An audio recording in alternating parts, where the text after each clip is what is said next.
Quero cumprimentar a todos com a paz do Senhor Jesus. Estamos aqui para fazer o segundo vídeo sobre o tema sabedoria. Vamos também já montar a playlist, lembrando que vamos ter aproximadamente ou em torno de 5, 6 vídeos sobre esse tema, um por semana. Amém? Vamos falar hoje então sobre o livro de Jó. Esse livro, que claro, encontra-se na Bíblia, é de uma sabedoria muito profunda, de um entendimento e uma compreensão reveladora da vontade de Deus e do próprio agir de Deus nas nossas vidas, muito profundo. É um livro que não é conhecido só no meio cristão, mas também em outras denominações religiosas, em outros meios, outras culturas, em outros povos. É um livro muito comentado pelo teor que ele traz, pelo conteúdo que ele traz. Vamos falar um pouco aqui sobre isso, amém? Agregando valores para as nossas vidas, né?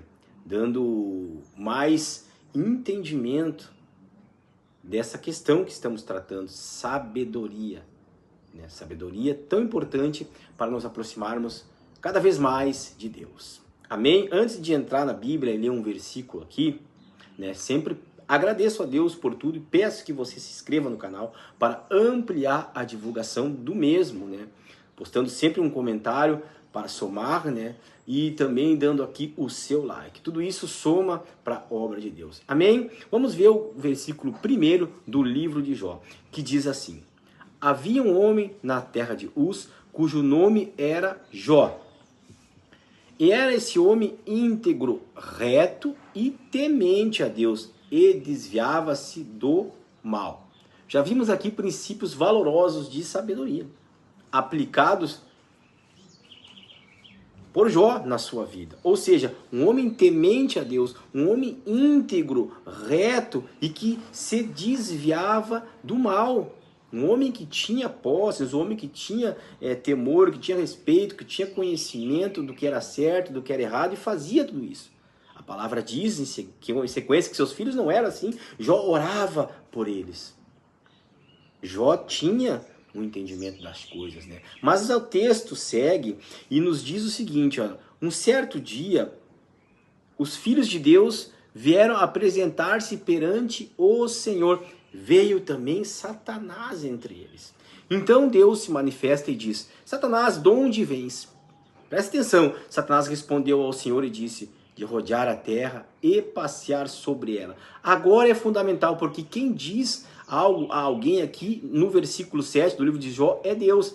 Então o Senhor disse a Satanás: de onde vens, né? Como já lemos. E Satanás respondeu: de passear por ela, ou de rodear a terra e passear por ela. Mas disse ainda ao Senhor Satanás: observaste tu a meu servo Jó? Observaste tu a meu servo Jó? Porque ninguém há na terra semelhante a ele, homem íntegro e reto, temente a Deus e que se desvia do mal. Num primeiro momento, nós vamos ver que quem fala isso, essas palavras de sabedoria, é o autor. Agora, quem diz que Jó é isso, íntegro, reto, temente a Deus, é o próprio Deus. Satanás diz: não, mas é porque você dá tudo a ele, porque você protege ele.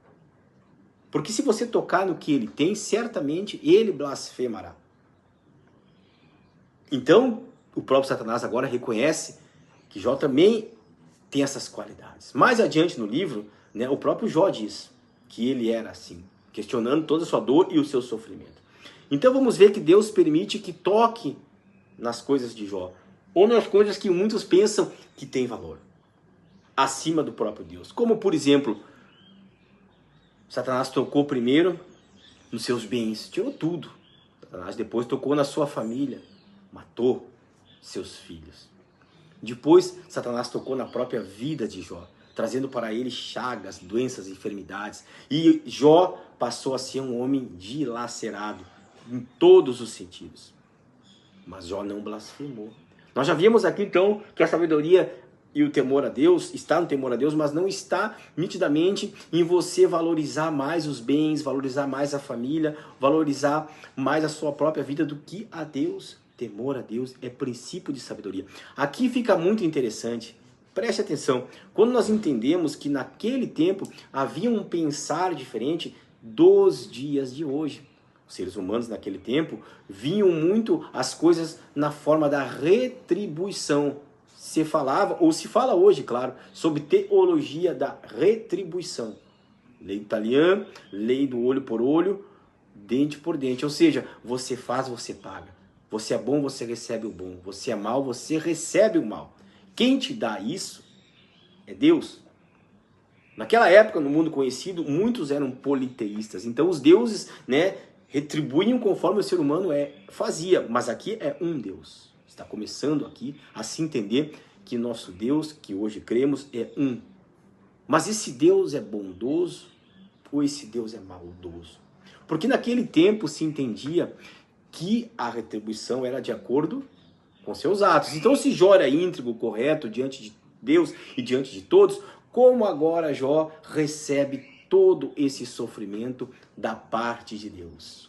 Porque seus amigos, 3 basicamente, vêm até ele e o começam a condenar, a julgar e a dizer: não, você é iníquo, você pecou, você escondia, porque não é possível que você esteja recebendo tudo isso de Deus, se você era realmente um homem correto.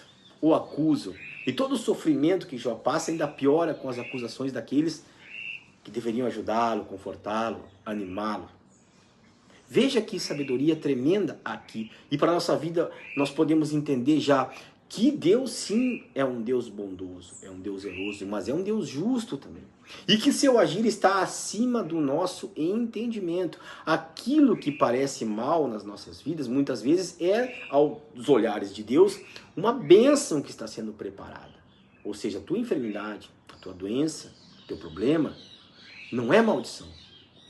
Não é desgraça, não é porque você é bom ou porque você é ruim, não é porque eu mereço ou eu não mereço, é porque é o agir de Deus que está acima do nosso entendimento. Hoje, essa teologia da retribuição ainda é difamada, ainda é propagada e ainda é praticada, porém no nível menor, porque Jesus veio, graças a Deus por isso, e clareou o entendimento de todos, trazendo o quê? Amarás a Deus acima de todas as coisas, ao próximo como a si mesmo. Quem não tem pecados, que atire a primeira pedra. O temor a Deus, então, não está ligado ao que o Deus pode ou não fazer com a sua ou a minha vida. Porque Deus, ele faz coisas que nós não podemos entender e compreender. Mas esse temor está ligado ao respeito ao Senhor, as suas leis, a fazer sim o que é correto, a aceitar tudo, sabendo que nós somos capazes, tudo posso naquele que me fortalece. Imagine aqueles seres humanos daquela época, vendo esse sofrimento bíblico, que é tão grande que nós podemos dizer que o sofrimento maior talvez tenha sido, ou provavelmente, ou claro, só tenha sido o do próprio Jesus Cristo.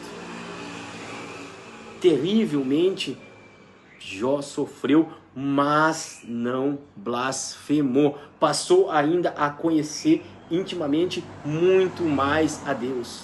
Ou seja, Satanás não tocou na vida da sua esposa, porque ali estava a maior tentação e talvez fosse insuperável quando ela disse: nega a esse teu Deus. Vamos ler o versículo 9, então vamos ler o versículo. Ele disse o Senhor Satanás: eis que tudo quanto ele tem está nas tuas mãos, somente contra ele não estenda as tuas mãos.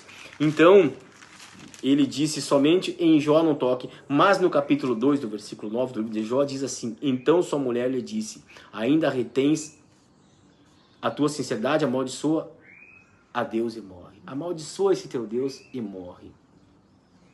Amaldiçoa esse teu Deus e morre. Não, Jó não fez isso. E no final diz a história que Jó recebeu tudo ainda melhor do que tinha. Jó recebeu tudo de novo ainda muito melhor e com um entendimento muito maior, com respeito e um temor a Deus ainda muito maior. Jó passou pela tribulação, Jó passou pelo deserto, Jó reclamou, Jó murmurou, Jó não entendeu, Jó não compreendeu, Jó falou a Deus, Jó perguntou, fez tudo, mas não blasfemou. Ou seja, aconteça o que acontecer nas nossas vidas, tenha essa sabedoria no teu coração, de que tudo está no controle de Deus. Não se desespere por nada, apenas espere o tempo que tudo que de ruim possa estar acontecendo vai passar. E se está bom, também pode vir tribulações, permitidas por Deus. Agora os motivos são muito mais profundos do que nós podemos entender. Porque temos a palavra que eu termino hoje.